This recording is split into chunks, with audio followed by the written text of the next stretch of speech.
Well, the Prime Minister's just a few minutes ago made a big announcement. Yep, you know how we all were against Three Waters? Well, this is just equally as bad. He's just confirmed that light rail is going ahead. We've got John Reeves here just to talk about that. John, what do you think about this?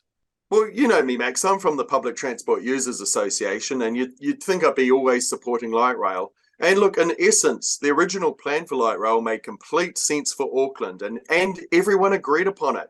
But this crazy, harebrained, costly scheme to build light rail from downtown Auckland all the way out to the airport is just insane. See, we were warning 3-4 years ago this was not going to cost $3 billion.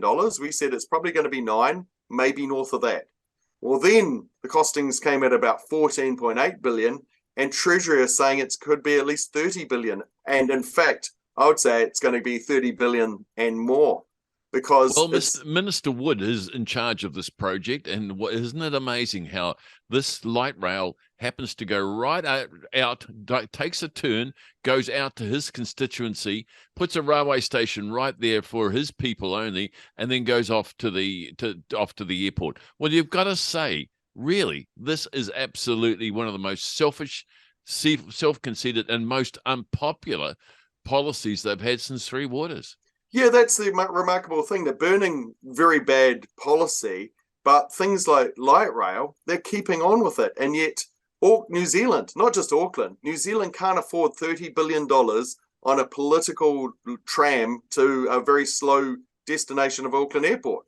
We've got to stop it. But I know in Auckland here they can't even afford to get the plumbing right, and that's the fundamental part of everything. So they need billions of dollars to get that fixed. And look, where they go and spend money on just glam bloody ideological bloody foolish things like this is just crazy, John. I know you've got some very good ideas in terms of alternatives for light rail, and I'd like to hear them again.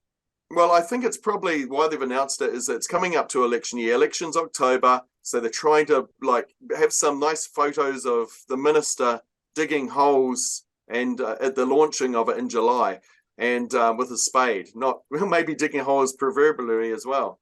What's the alternative to light rail? Is there one? Well, yeah, heavy rail, just in a small extension loop from Puanui to Onehunga. For about, you're talking about 20% of the cost. You can extend it with the existing rail service. But no, Michael Wood and his friends have got a fetish for light rail to go everywhere, to make a second rail network on top of our existing rail network, which makes no sense, especially not in New Zealand, especially not while we've got a cost of living crisis. We've got the Auckland flooding, the Hawke's Bay flooding. This is insane, and it just shows you that they're out of touch with what New Zealand needs. Well, Michael Woods proved himself again, because really he wanted to put that cycle bridge across the harbour bridge, and man, did the public go wild. Time again, folks. I reckon you better call another public meeting, John. There will be one before the election, trust me.